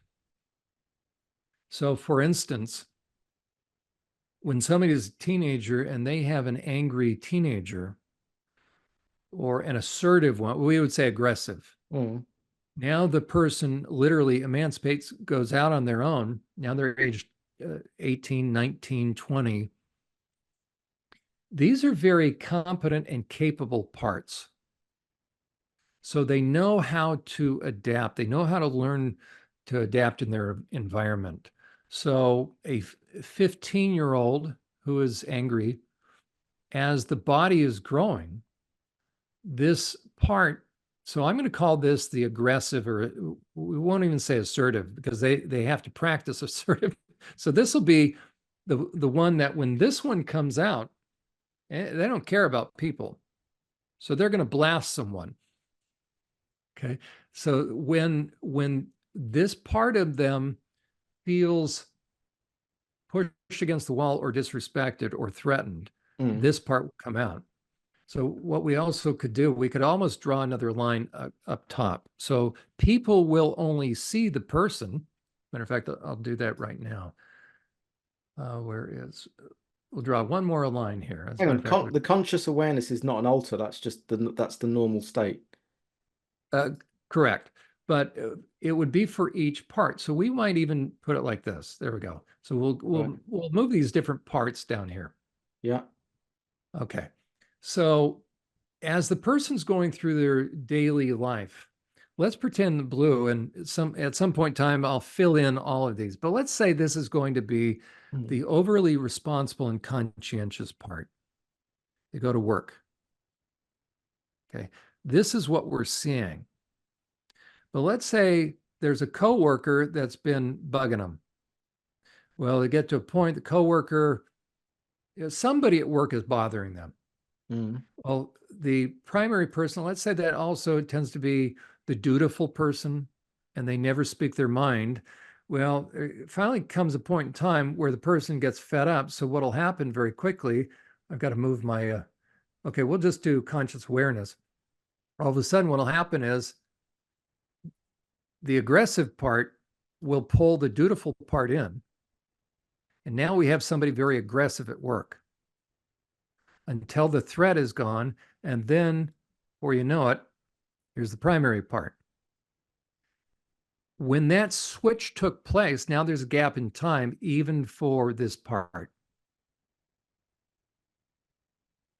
So when somebody calls for therapy, it's probably going to be this conscientious part because things are starting to become unmanageable.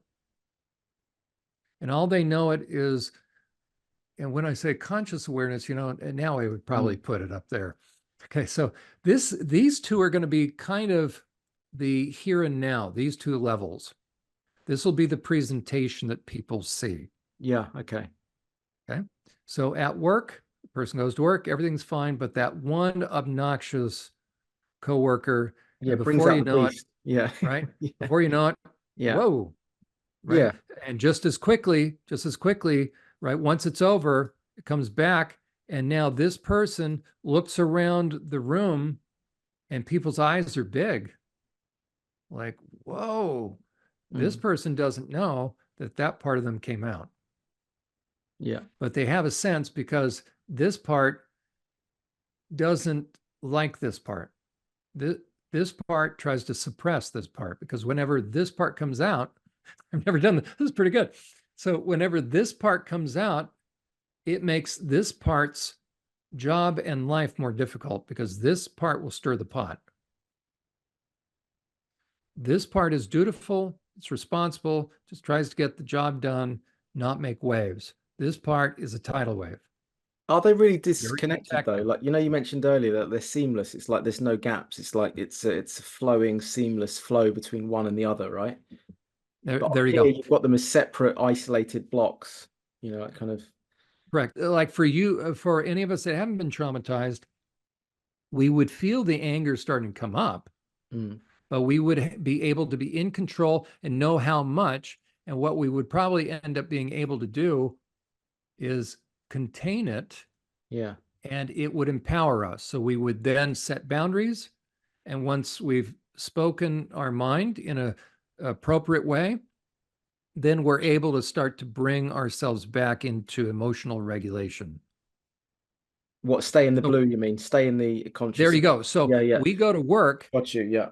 and let's say there's a part of us that loves to crack jokes, with the right person, and we can Mm. we can we can be very funny. So Yeah. we go to the break room, and somebody starts crack joke, and we come out of our serious mode, and we're lighthearted at lunchtime, Yeah. and then we go back to our desk, our office. Let's say there's parts, though, there's a part of me that has concerns about what's going on at my home, about what's going on in Israel and Palestine, just Mm. certain everyday, okay, this may be world events, Yeah, this like may be your home. political side that you have to contain at work. Oh, there you go, right? Yeah. That let's say I'm concerned, oh, let's say my child is sick. I left my Mm. child home. So I get a call and suddenly I become the concerned parent on the phone. Yeah.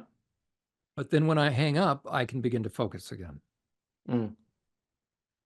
I turn on the news moment, or I pass by the break room, the TV's on, and I heard about a world event that's very troublesome. So I become concerned, but then I go back to my office and I can focus again. That's if someone isn't traumatized. So I can, in a way, access this can be all of me at work, but I can control what mood Regulate it. states. Yeah. You can There you you go. There you you go. can you I'm can regulator. separate it out, and you can put boundaries in, and you can, when it comes in, you can know it's there, but at the same time let it go and go back to normal. There you But go. you're saying that if you've got severe trauma, then you almost snap into these states and you don't even know you've become, it's become you rather than you. That's it. It And think owns about, you rather than you owning it, is what we're there you saying. go. And think about the movie Inside Out. So, what we often saw in that movie from Pixar or Disney, this is the panel. Here's anger, and they're Mm. all trying to vie for who's going to be out in front, who's going Yeah. to be the public persona. And that's why anger kept saying, "Oh, let me at him, let me at him." He breaks through, and so all we know is, as far as the public, Mm. we're up here, or our coworkers, our boss, our families up here. All they know is this. Oh, sorry. Here we go. All they know is we keep changing on them. Mm. Like before you know it, whoa, we switched up. And it's usually primarily um, the reasonable part, the self controlled that doesn't show emotion. All of a sudden, anger will well up. And this can happen multiple times during the day. And so if I go to a mental health professional and they ask, do you ever experience a change in mood? Mm. Well, this person experiences it how many times? Right? Especially if, okay, the responsible part of me is out that doesn't have emotions. I'm just the little worker bee, and all of a sudden somebody ticks me off.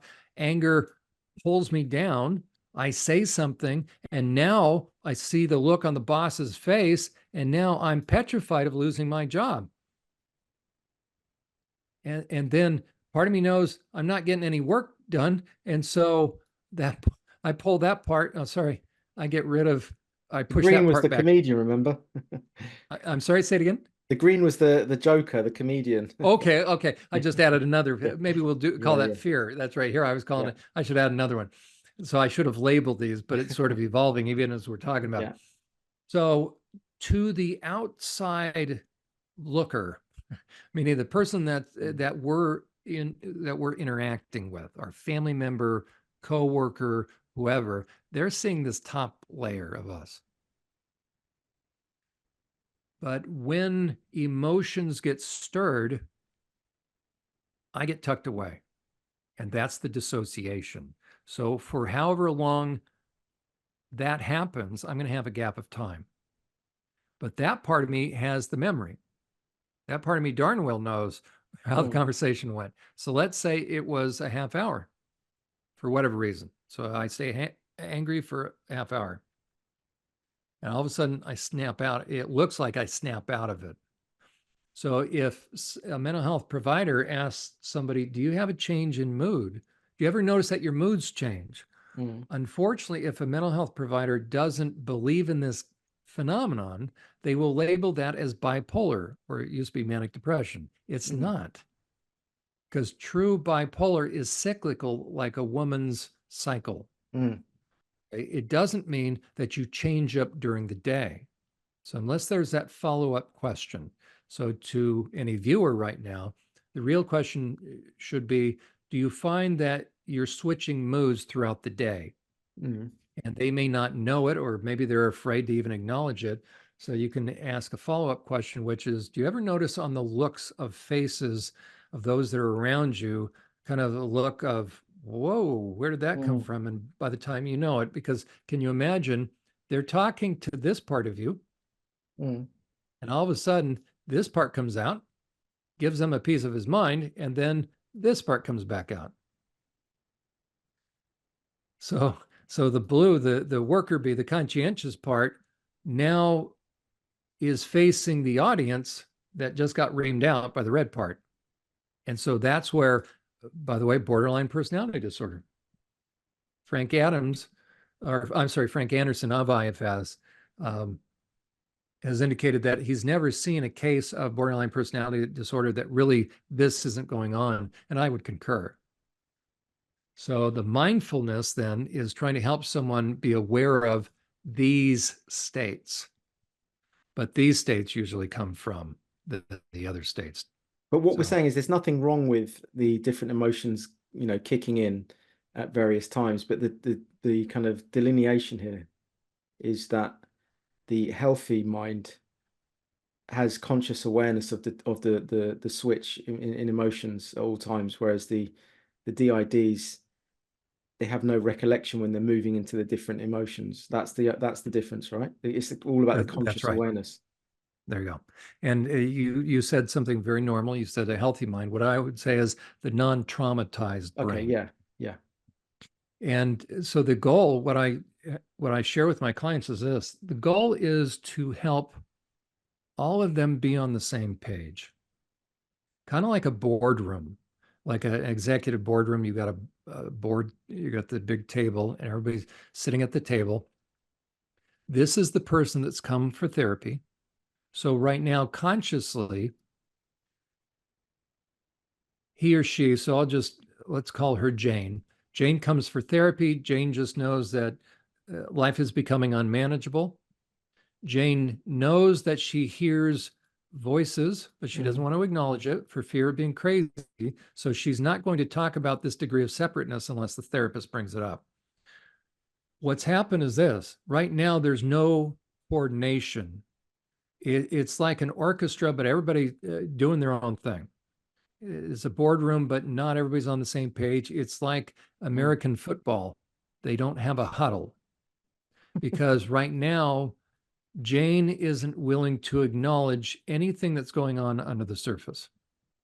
The goal is for her to acknowledge it and ultimately become comfortable with it, and then begin to rely upon and value these parts. Then and only then can they be a working, harmonious team. So it's like what I say to my clients, because here in the U.S., we call it football, but that's soccer. What we call soccer, right? So American football, what I tell the primary person is, you've been out on the sidelines. You've been over there. You've never gotten in the game. And so all of your parts are trying to do the best they can without ever having a huddle. They don't. And so the first stage is Jane has to recognize this is a reality.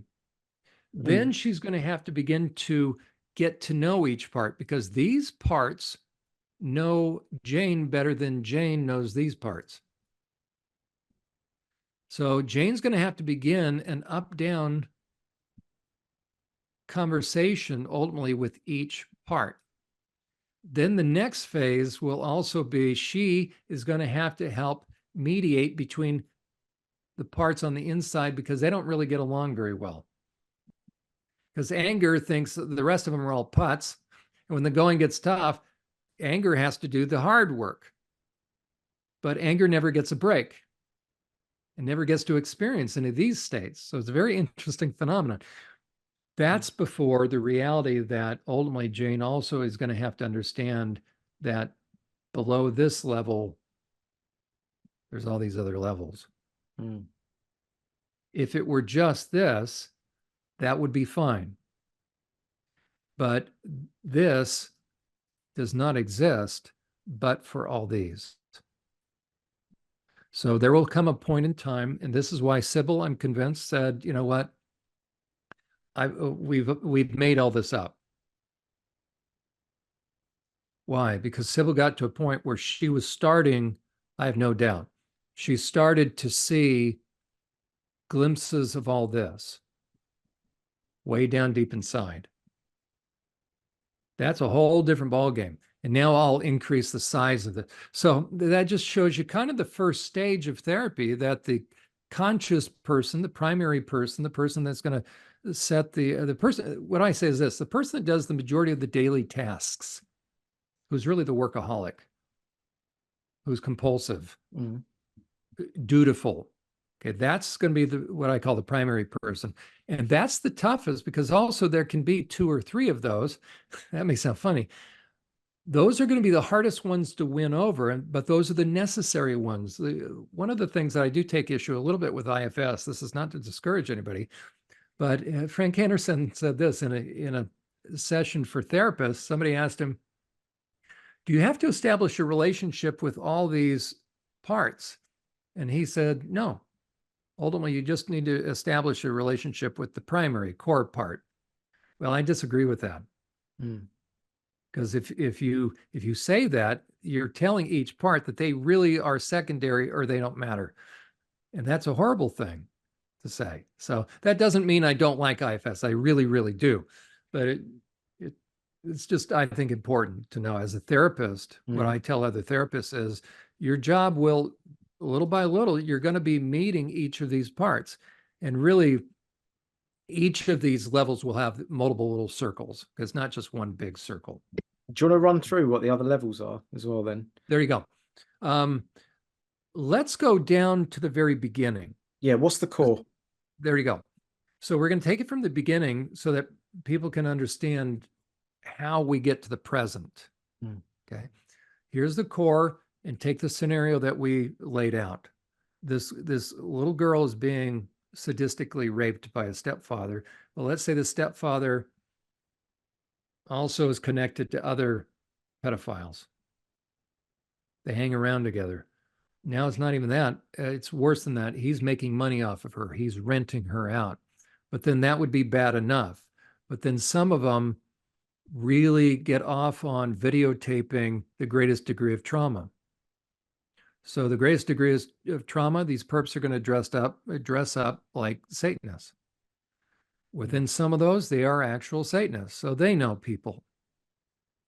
So can you imagine this kid's being raped by people that are either dressing as Satanists or draw pentagrams in the ground, and they're getting raped in the middle of this pentagram, and before you know it, here's this demon, that an apparition that appears in the middle of the room and then goes inside the perp. Perp is raping the child, and the child then looks into the eyes of the rapist, and the eyes of the rapist have changed. The voice has changed. The smell has changed. And a demon is talking to this kid. Mm. And the demon is saying, I'm coming inside you, and you'll be mine forever.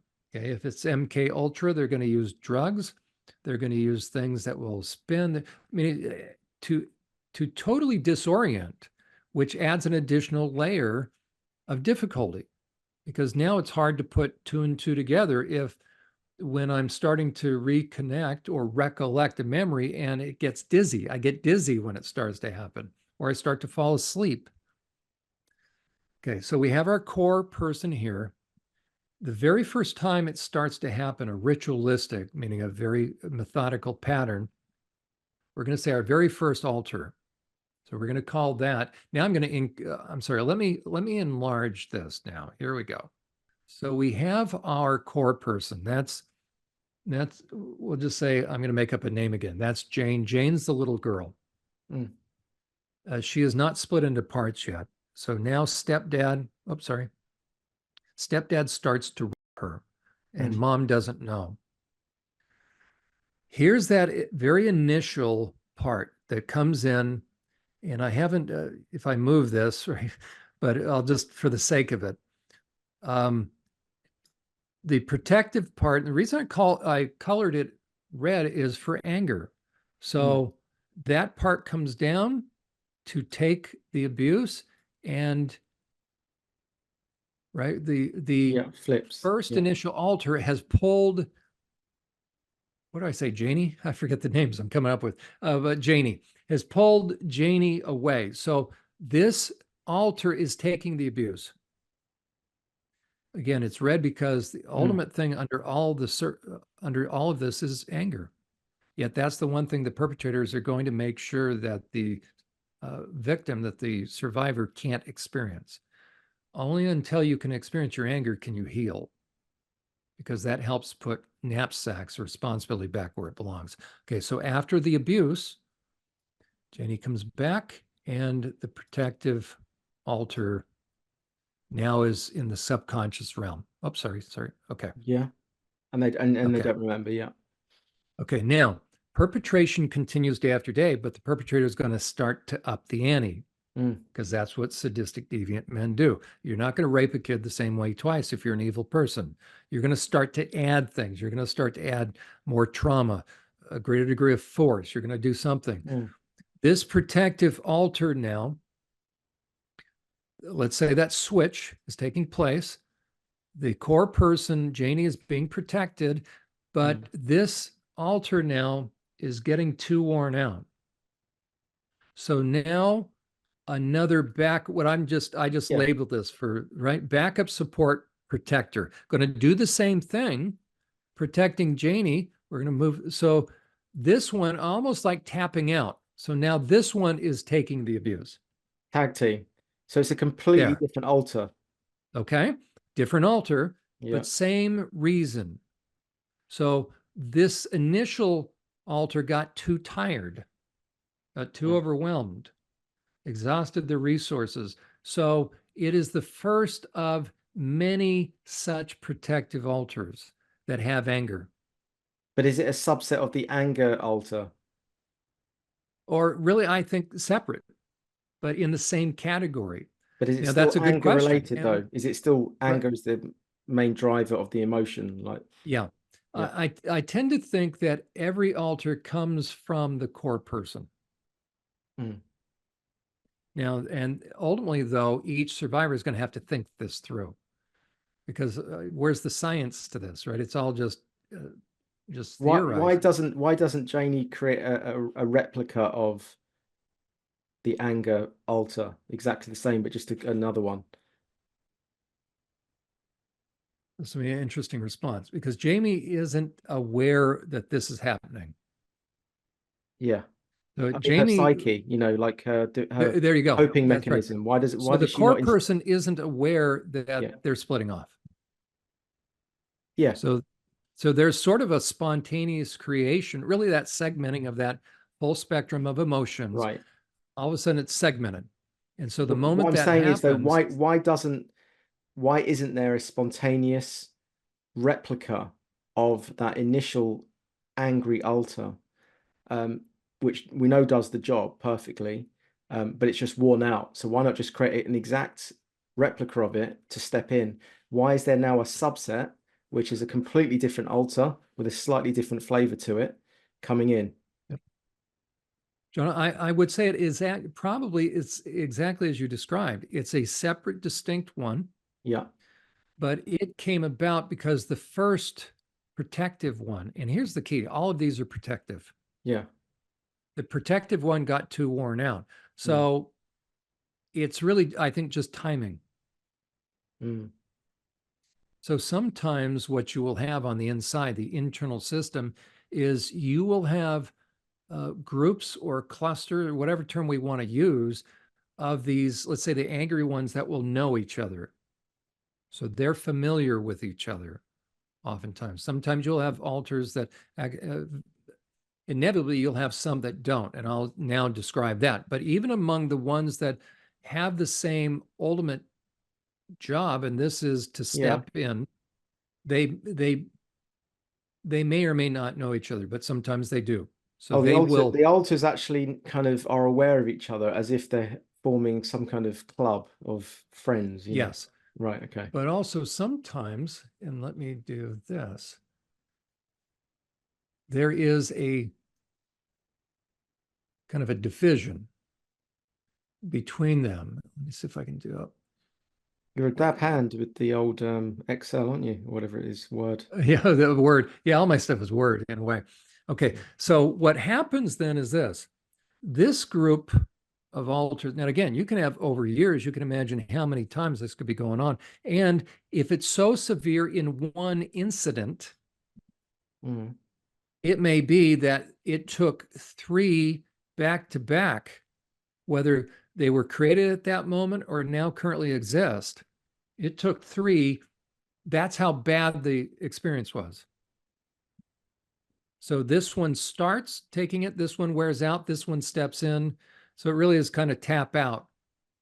So you may have one memory where it's broken into three parts, beginning, Mm. middle, and end of one specific, more profound abuse. That's why, because every now and then they'll do something extra sadistic. The perps will, and so it actually may take multiple parts to survive that one event. Now, here's another category. And this sets up the internal antagonism, strangely enough. Right. After the abuse, you can have a part that is now created that is going to comfort this part, but is Mm. also willing to do the same sort of role, which is if a perp comes in and let's say this sounds horrible, but common, ordinary, sadistic, the abuse. So 330 rolls around and here it goes again. It may be that this time we're going to have a part that's willing to come in and take the abuse in order to substitute herself. And so, for whatever reason, this time it wasn't the angry part, but trust me, this part is angry. It just doesn't know it. So, there will be times, though, this part, when the core part is being abused, this part is hovering right over them and will step in and then will step back out in the same way, but with a different residual effect. So now we have Janie back here, but now we had a part that is going to try to comfort. Mm. This part isn't necessarily interested in comforting Janie. It doesn't think about actually, it also, and this is the beginning of that, what they call persecution or persecutorial alter, that this part ends up becoming angry at Janie. And it's really a flipping of truth and a flipping of emotions already without a perp coming along and starting to talk to this part. So this part may have care and concern, Mm. and we could even draw a little arrow between these two. So these two might have gone through a very similar experience. They may have gone through the same day of abuse, but they both were abused and they um, feel similar to each other, not just in terms of pain, but also support. This part may have finally had to step in, and now it's angry at the world, doesn't really know who it's angry at. But it also ends up being somewhat angry, oftentimes, at the comforter. Because this part is angry that it's actually happening, and it has internal reasoning. It says if Janie would just stand up for herself finally, then I Mm. wouldn't have to keep stepping in. Right. And so you kind of have these two different categories, those that seem to not have anger and those that have anger. And the ones that have anger can start, as it were, displacing their anger, because the one thing nobody ever looks at is the perpetrator, Mm. because they can start to see on the inside. And just like a rape victim will blame herself, an adult rape victim, how much for a child? Then in the midst of, and these are Mm. all kids, by the way. This is all happening when the person is young. But because this anger is able to protect, it can feel older. They can see themselves as older as these younger kids. But meanwhile, these may just be kids as well. On the side of the comfort part, meaning the comfort wants to bring ease, wants to help. They just want it stopped. They want to help. Inevitably, you'll have a part that wants to get help for them to stop what's happening. I'm sorry. It's the To pacifier. stop. That's the pacifying on the right-hand side. Yeah. There you go. But even more than that, they want to go get help. Like we would call the police. Well, how they're going to get help is they're finally going to disclose. So this could be at school, they're going to disclose to a teacher. In therapy, they're going to disclose to the therapist. Okay. This is the beginning of the stage. Or really, this is the beginning stage. This is how it's created. Now, perpetrators know how to do this, the more sophisticated perpetrators. Now, if you're a perpetrator, or if we're not, but let's say we're evil and we're perpetrators, and our primary goal is to make sure that we don't go to jail, knowing that this is this first level here, this how many we have here? 6, 7. So this group, what are we going to do? We got a couple of different options, but knowing that we created this on the inside, and the core part, this sounds funny, thinks this is real, meaning they think every part of them is separate and distinct. They don't know that they're in the same body. If we want to make sure we're not going to be arrested, then we have to ensure that parts keep one another quiet. So let's take our red guy here. He's the first, he's the most protective. So if I'm a perpetrator and I've been creating these various parts, I know it's only a matter of time till there's one that's going to disclose. Let's call this one Tina. Let's call this one Ruby, because they'll play with different words. I will actually, if I'm a perpetrator, I'll give names. Not always, but sometimes. I know that if I'm a perpetrator, I know that Ruby has anger directed at me, but Ruby doesn't know it. So I'm going to use that to my advantage if I'm a perpetrator. So what I'm going to tell Ruby, I'm going to tell this protective part that if Tina ever discloses, we're going to kill little Janie. So with Ruby, where does Ruby's attention go?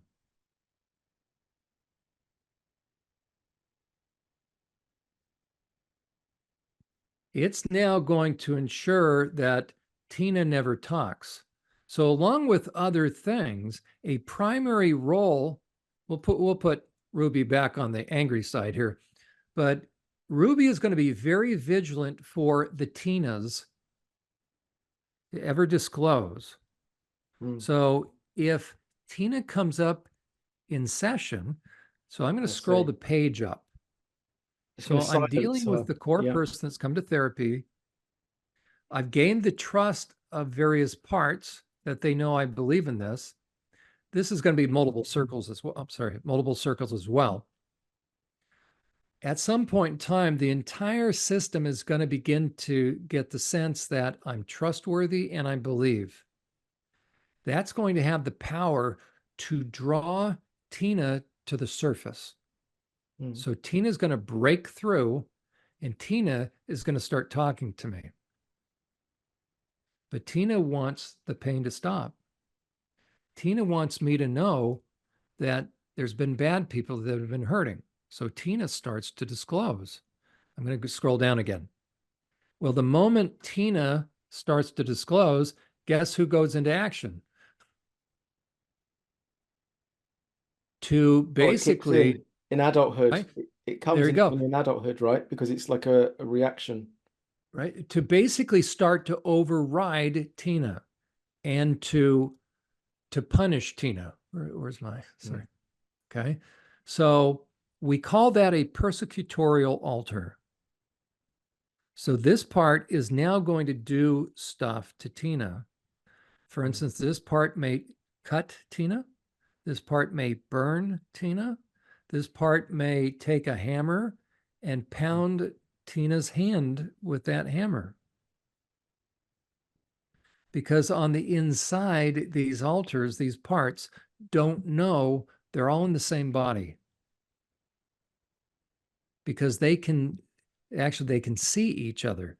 So what this part will ultimately do is try to relegate. So I'm going to put him back here, Mm. or put Ruby back. They're going to want to eventually send Tina, if I could send her off the page, Mm. they're going to want to isolate Tina and silence her and put her in a little jail, put her in a closet somewhere. Mm. They want to silence any disclosure. Oh, sorry. Yes, that's what you mean about the abuser knows this, and so that's what he's kind of There you creating. go. Yeah. So what the abuser has done, the abuser has the advantage. He knows how this works. So he starts to create a three-way dynamic saying, Ruby, if Tina ever talks, we're going to kill Janie. The one thing that Ruby and Tina can't figure out, not because they're not smart, but just because of the circumstance, none of these alters can figure out they're in just one body. Does So the Ruby can abuser? even get to a point where Yeah. either they get Tina to Mm. kill herself. Now, some alters will be self-destructive in and of themselves, or Ruby will slice Tina's throat. Not knowing that by slicing Tina's throat, Ruby's slicing her own throat and doing what to Yeah, Janie? damaging in the long run for the They're original. Yeah. slicing everybody's throat. Everybody But goes does the together. abuser? Does the is by this point the abuser aware of the different alters and the names or whatever Yes. they are? Oftentimes the Wow. abuser is going to give them names. Oh, I see. Oh God, it really goes back to that manipulative level. That's right. So let's say I'm a really sadistic abuser and I'm either going to pretend to be a Satanist. I'm going to buy Hollywood style, or I go to the Halloween store and I buy masks, or I'm an actual Satanist. So Mm. what I'm going to say is, I know that Ruby Mm. has rage. Of course she has rage, right? Because Mm. flip side of her is anger. I know that Ruby right now can't figure out ultimately who's responsible. So Ruby has nuclear rage, and Mm. nuclear rage almost feels so intense you can destroy anything. So I, as the perpetrator, can flip this on Ruby and say, you are Apollyon the destroyer. Because let's say the perpetrator dressed in satanic garb, raped her in the middle of a pentagram. Mm. A demon came in, demon talks to the person, the part being raped, and the demon can say, you're Apollyon, or we name this. And Mm. now we also have, and this gets to the next level. Now, I've added a couple additional colors, but the Mm. concept is still the same. So Ruby, we're going to change Ruby's name to Apollyon, right? The destroyer.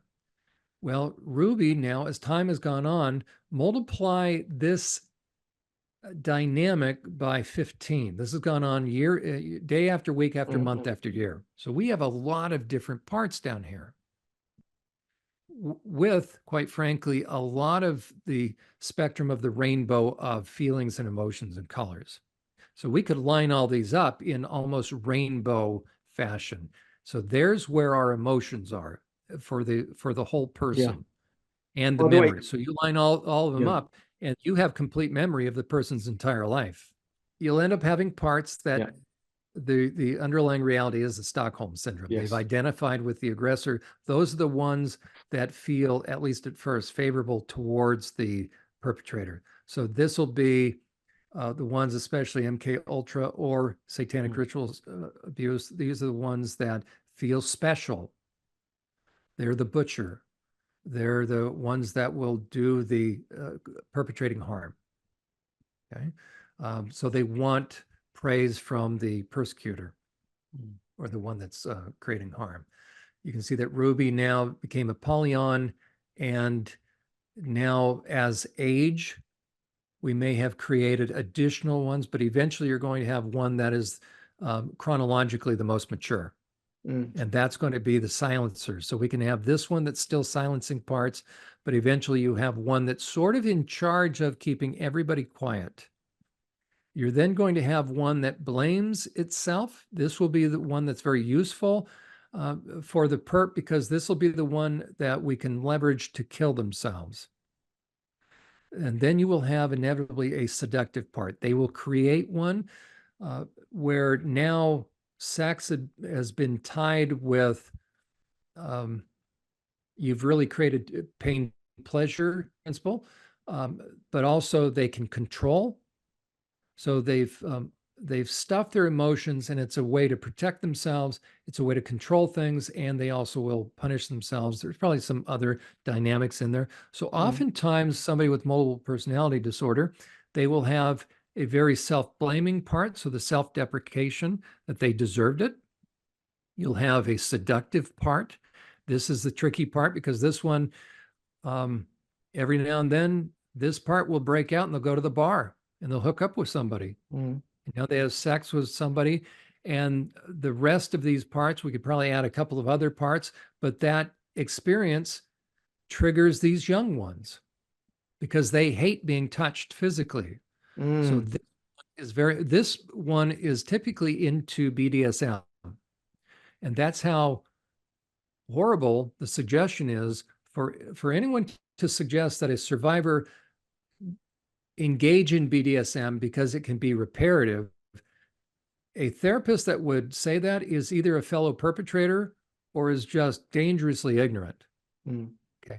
Every time this part gets sexual, it reverberates in terms of damage. And then this part will kick in. And this is where a lot of the um, self injurious behavior comes in. And again, these parts see themselves as separate. So ultimately, the goal will be to help the primary part. I'll go back up here. And again, these should be multiple circles, but is to help the person that came to therapy begin to understand that all of this is real. But the tricky thing is ultimately to understand all this, they're going to have to understand what created that. And that means there's sexual trauma. And the memories that are coming up, especially if it was satanic ritual abuse or MK Ultra, oftentimes there was a family member that was overseeing this. The overwhelming emotions and the thought of it, the meaning and the implications can be just outstanding, meaning too much. mm. Is it always sexual trauma, or is it can just be any trauma? To get that extent, yeah, Sexual. yeah. You can Yeah. have probably, say, usually the minimum is 4 to 6.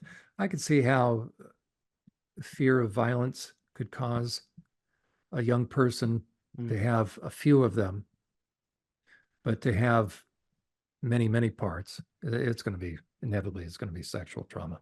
yeah. Thank you for that. That was a great visual. Yeah, very thorough. It made a lot of sense, actually. A lot of sense. Um, yeah, it's about bringing that top level down to the roots, and how they first emerge into those altars, um, and then connecting top to bottom, like There you go. basically. Yeah. And We haven't the even looked idea at, of integration, you don't need to worry about. What I tell yeah, people is this: I integration. thought integration was a goal. Yeah. You'll never, you never have to worry about integration in a way. Once there are Mm, parts, they'll always be there, but you'll be able to work within yourself. So it's like you have an internal rugby team or American football team, yeah. and you'll mean lean fighting machine. I mean, or not fighting, but you'll really work well together. It's like having an orchestra now. But Yeah. once everybody's on the same page, You've got to know every instrument to conduct the orchestra, basically. there we go.